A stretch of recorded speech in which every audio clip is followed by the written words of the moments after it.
Not long after Bitcoin was born, Fred Ehrsam became an analyst at Goldman Sachs. The new, mysterious digital currency had been invented by Satoshi Nakamoto, a pseudonym for a person or group that wanted to circumvent the traditional banking system. On a good day, the price was mere cents, and almost no one knew what it was. But Ehrsam saw the potential. He bought in as much as he could and found himself obsessively checking early cryptocurrency exchange Mt. Gox and scouring Reddit threads where he met another Bitcoin enthusiast, Brian Armstrong. As Mt. Gox was hacked and going bankrupt, Armstrong and Ehrsam were building Coinbase, which would become the most mainstream place to buy, sell, and store cryptocurrency in the United States. In the span of a little more than a decade, the crypto market went from zero to more than $2 trillion, with some euphoric highs and gut-wrenching lows in between. Joining me on this edition of Bloomberg Studio 1.0 to talk about that wild ride and where it's going next, co-founder of Coinbase and the crypto investment firm Paradigm, Fred Ehrsam. Take me to the very beginning of your crypto journey when you were an analyst at Goldman Sachs. What was it that drove you to this emerging technology? Geez, I think I was lucky because I had three core ingredients to understand crypto. One was I was a computer scientist and engineer by training. The second is at Goldman, I was trading FX, specifically the euro, and watching the European debt crisis unfold every day, watching the IMF give the next tranche of bailouts to Greece, seeing how the euro would trade on that, thinking, hey, maybe this isn't working so well. And the last is I was a hardcore gamer in high school. I was on the best team in the world at a video game, lived in these virtual worlds that had virtual currency all the time. So that idea was pretty natural to me. And this was right around the time that Bitcoin came out on the internet, around 2010, 2011. And nights and weekends that I would just spend my time getting further and further into it. Tell us about the moment when you realized that this crypto thing was really something, when the world and your friends probably had no idea what was going on or thought you were crazy. Well, when we launched Coinbase in 2012 out of a 2-bedroom apartment in San Francisco, it did seem like a crazy idea at the time. You walk down the street, nobody would know what Bitcoin was. Those people who knew about it probably thought it was nuts. The literal advertisement, even on the Bitcoin subreddit at the time, was a bad Microsoft Paint painting of a wizard that said magical internet money. So very, very non-obvious at the time. The thing, though, that really stood out is the community was extremely strong, even though it was small. And if you look at the early Coinbase numbers, things grew really well, especially when we added the simple feature just to buy and sell Bitcoin with any US bank account with one click. So while it seemed crazy to most outsiders at the time, it was clearly growing on the inside.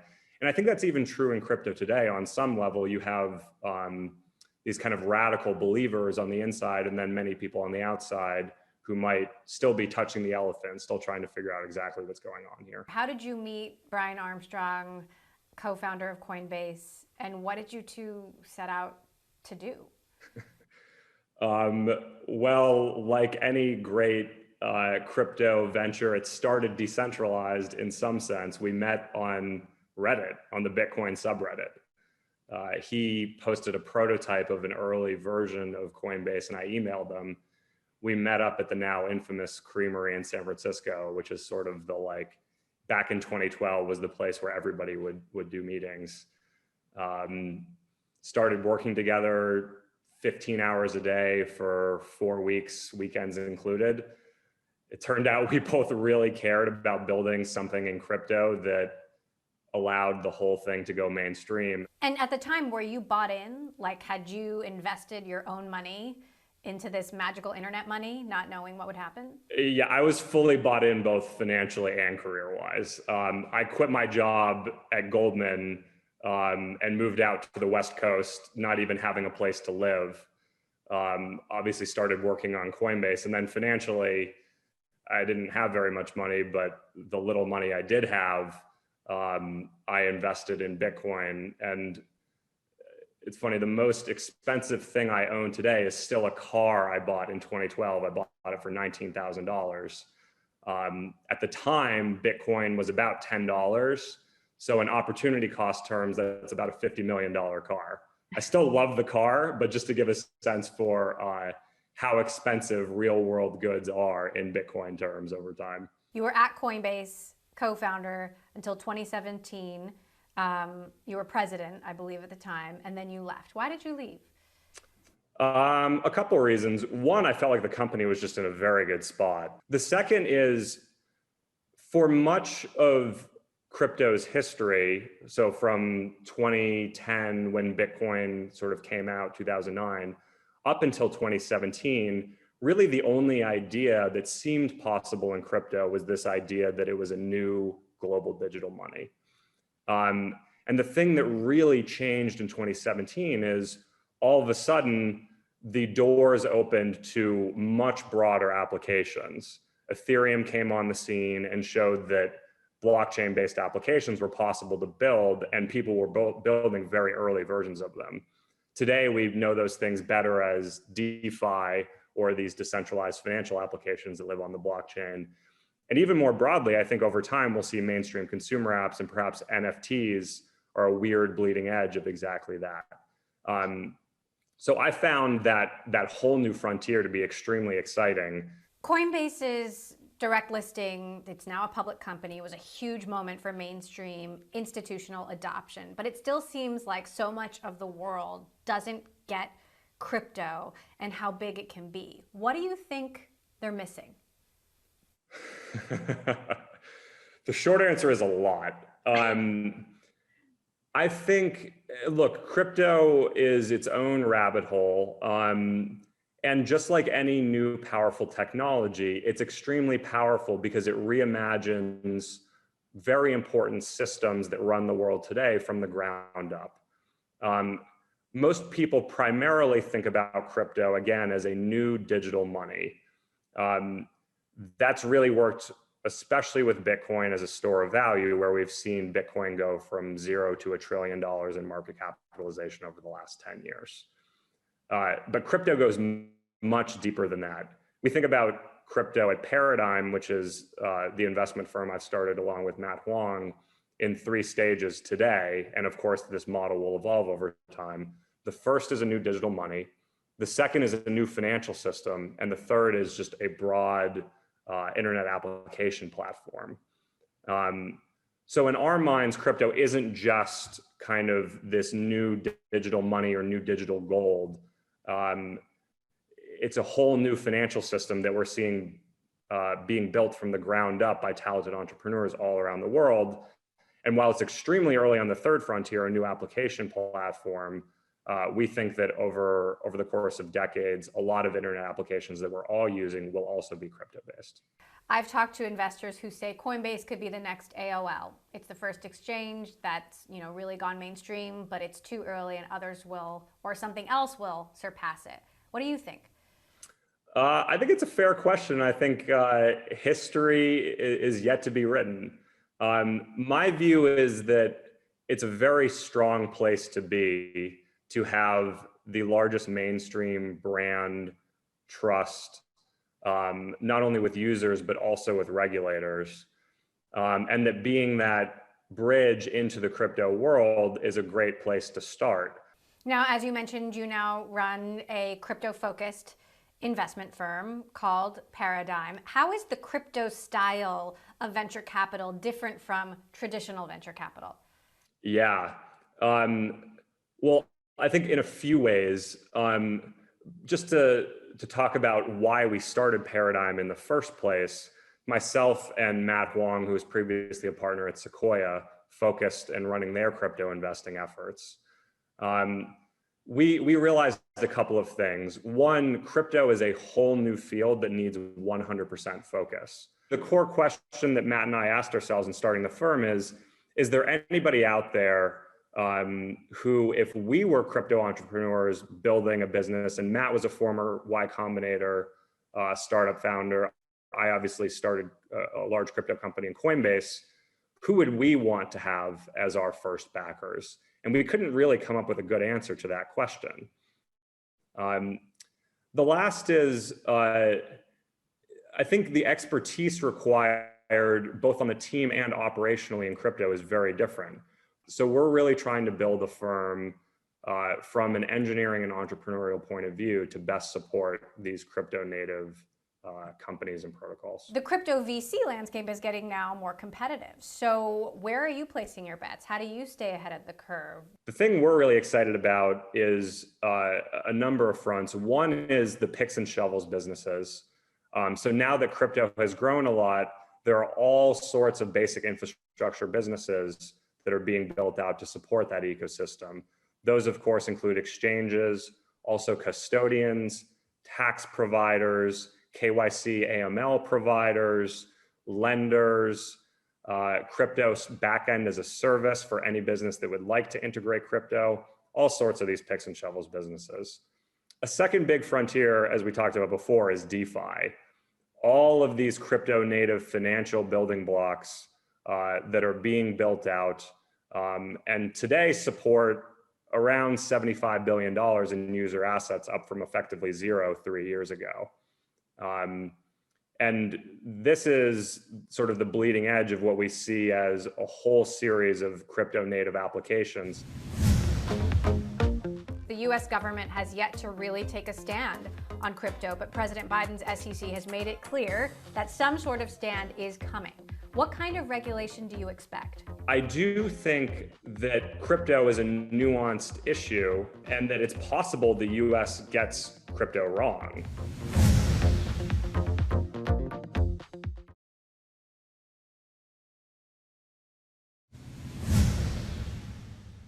There were something like 4,000 cryptocurrencies at the start of the year. I mean, is that too many? Do you expect more?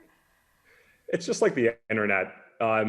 People are going to try all sorts of things. There'll be millions and millions of cryptocurrencies and crypto assets, just like there were millions and millions of websites. Most of them won't work, especially early in the technology. There's a lot of dedicated communities out there and a lot of tribalism. Is that a good thing? It's an interesting question. I think every new powerful technology tends to feel very polarizing at the beginning. So I think some level of tribalism is inevitable. At Paradigm, we think that we're super early in this technology.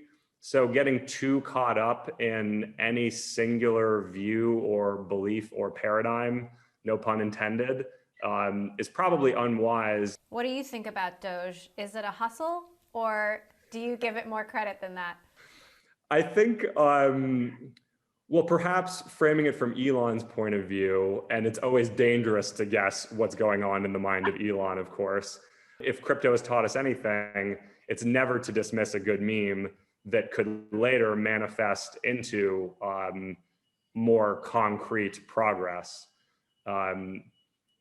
I tend to think there's less of that on the ground today. More holistically, I think whether it's Doge or more the NFT phenomenon, I do like that there are a lot of things recently that I think have just brought crypto to a much more mainstream awareness and audience.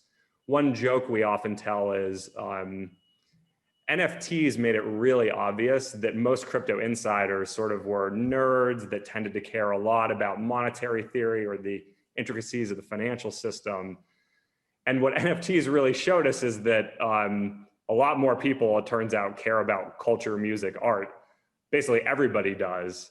And that's been a huge boon just for public awareness of what the technology can do. Okay, but hasn't the NFT market kind of imploded over the last few weeks? I mean, sales in almost every category are drying up. Like, what's happening there? Yeah, volume's definitely down. And again, I think that's natural, just like the cycles in crypto are.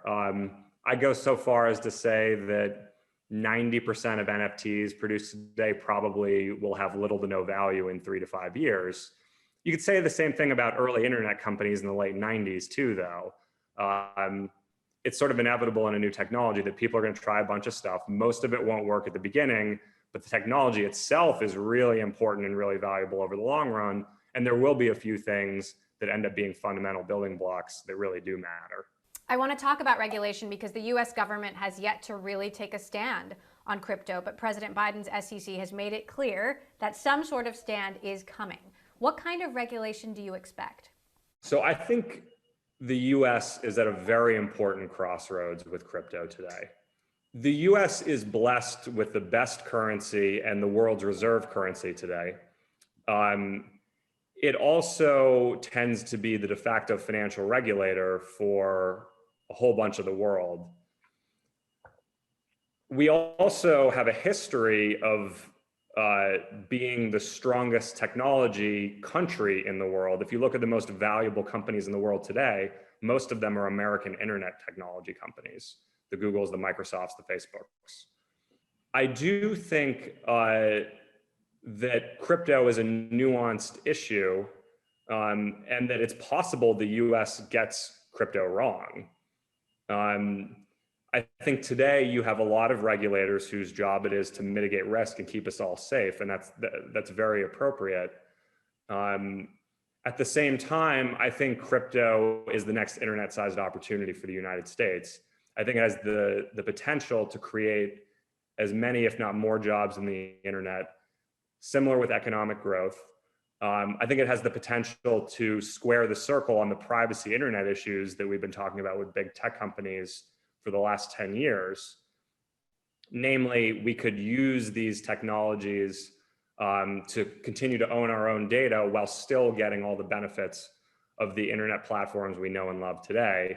China is taking a stand on crypto, for better or for worse, and that's also where most of the mining is happening. Do you have concerns that China is going to beat the US in crypto, and that's kind of a big deal? Candidly, yes. Yeah, and it's on multiple fronts, to your point. One is there are government programs to explicitly build using crypto. This is true both with their DCEP initiative, which is basically making a digital renminbi. It's also true of local governments who are trying to use blockchain technology. And then to your point, historically, most crypto mining has been in China. Recently, there was actually a government crackdown in China on mining, oftentimes because energy was being siphoned from the Chinese grid in ways that may or may not have been kosher. So I think there's actually a huge moment of opportunity today for miners in the United States or globally to step in and on the crypto side to make it more decentralized. And then if you want to view it from a nation state point of view, to make sure that no single country is in control. The big promise of crypto is that it is the next iteration of the internet. How long until we get there, to that future? We're headed into a world where both users and creators don't need centralized platforms or institutions anymore.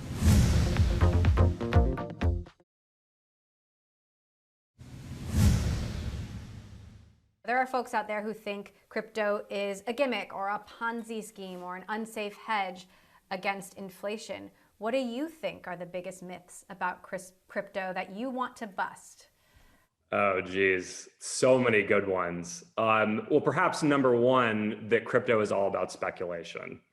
I think all investment can be framed on some spectrum from speculation to extremely long-term holding.